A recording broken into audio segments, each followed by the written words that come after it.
Hello guys! Hello! Libra, welcome dito sa aking channel, Kapalaran 888 Libra. Alamin natin kung anong messages, vibration, gabay energy para sa lahat. Ito ay general reading. Pwede kang makaresonate Libra. So, alamin natin kung anong message na para sa'yo. Okay, first card natin is closure, Libra.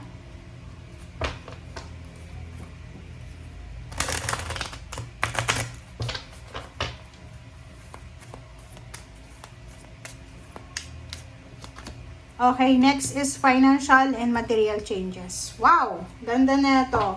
Okay, comment down below Libra if you resonated. Pero yung barahang ito, kahit hindi pa natin hanapin yung ibang barahan niya, positive na to eh. Okay, kasi unang-una, sinasabi sa'yo dito Libra na may closure eh. Kung makikita mo may malaking pinto dyan na sarado na. So, may magtatapos. It's a positive endings. It's a new beginnings. So, sinasabi na you're walking away from this situation. You're abandoning the situation. Ano to? Itong number 5, worries.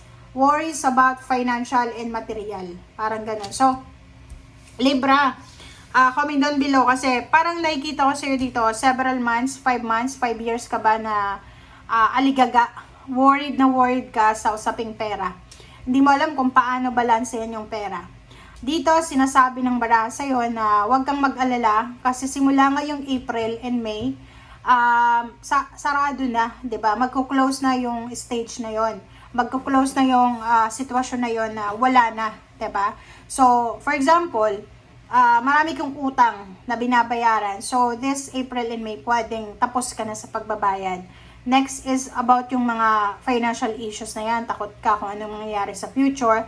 Dito sinasabi tapos na eh, 'di ba? Parang sinasabi dito ng barahan na yung financial mo and material ay magbabago na. Kasi tapos na yung paghihirap, tapos na yung problema, parang ganun. Okay? Okay, Libra.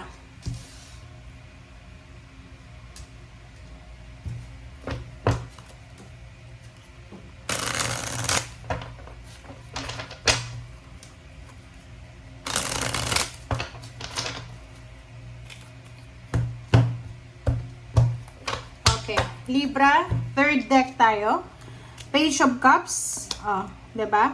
So, nakikita ko sa'yo dito, Libra, isang water sign, Pisces, Scorpio, and Cancer. Sila ang mga possible na makakatulong sa'yo, lalo na sa usaping salapi. Sa usaping pera, kung may kailangan kang pera, ang kailangan mong lapitan is water sign, Pisces, Scorpio, and Cancer. Kasi sila yung possible na makakatulong sa'yo. And makinig ka sa mga sinasabi ng iyong intuition. Sa sinasabi ng iyong intuition, kasi minsan yung intuition natin, dyan natin malalaman kung, halimbawa, may problema ka sa pera, mag-isip ka, sino ba yung pwede kong lapitan? So, yung mag-reflect ka, mag-isip ka, ganyan, mag-pray, and then pag kung sino yung unang pumasok sa isip mo, yun ang kailangan mong lapitan. And be courageous enough, be brave enough na lumapit sa taong yun. Kasi yun yung yun yung parang way ng intuition natin para sabihin sa'yo na etong taong to ang makakatulong sa'yo.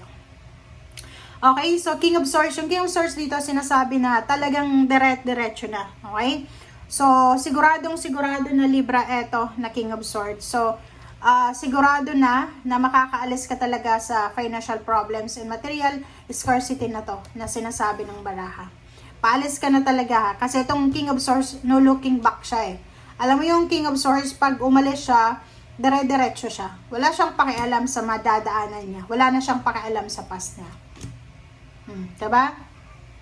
Wala nang rason. Parang sinasabi sa'yo dito, Libra ng baraha, wala ka ng rason para balikan pa yung mga panahon na naghihirap ka, financially, emotionally, yung stagnant ka. So, wala nang rason para bumalik ka dyan. It's a waste of time. Okay? So ngayon, sinasabi ng baraha na huwag kang magdalawang isip na simulan na ang dapat simulan kasi oras na para sa fast movement, okay? Fast movement na tayo dito, papunta, forward. Okay. Queen of Cups. Kita mo naman, di ba? So yung Queen of Cups tsaka Justice, sinasabi ng baraha na kung may mga kontrata ka na pipirmahan sa ngayon, huwag kang mag-alala kasi yung kontratang ito is peaceful ito. maayos na maayos ito. Huwag kang matakot ha. No more fears, no more worries. Kasi yung kontratang ito, it's a good karma ito eh. Like, halimbawa, may pipirmahan kang kontrata, may pipirmahan kang papeles. Dito sinasabi na huwag mag-alala. Kasi, ano to eh, peaceful. Walang problema. Okay, next card. Nakikita ko sa'yo dito, may good karma na darating sa'yo, but still pa rin, may mga Libra na talagang magiging mas masipag ka.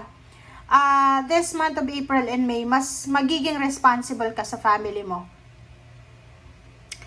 Sobrang dedicated ang Libra na to para sa kaligayahan ng pamilya niya. Ang Libra na to, na sinasabi ng baraha dito, ay siya yung klase ng Libra na gagawin niya ang lahat na sakripisyo para sa kasiyahan or kaligayahan ng kanyang pamilya. Tingnan mo. 'Di ba? So, nakikita ko sa'yo dito, Libra, if you're waiting for almost 3 years na, 3 months, 3 decades na para sa pagkakaroon ng balanse sa pera, and this month of April and May, ibibigay na talaga sa'yo ng universe. So, like for example, ang tagal mo nang nagbabayad ng utang, 'di ba? Ang tagal mo nang nagsisave ng pera, pero wala kang masave. Dito sa month na to, sinasabi ng baraha sa'yo na, huwag kang mag-alala, kasi etong buwan na to, eto na yung simula ng pag-apaw ng cups mo, 'di ba? No more waiting na. No more waiting. Kusang lalapit sa iyo yung swerte, kusang lalapit sa iyo yung good news, 'di ba? Oh, tingnan mo, may good news. Maraming communication ang posibleng matatanggap mo sa ngayon. And the Wheel of Fortune, sinasabi ng baraha sa iyo na isang balita or maraming balita ang darating sa iyo.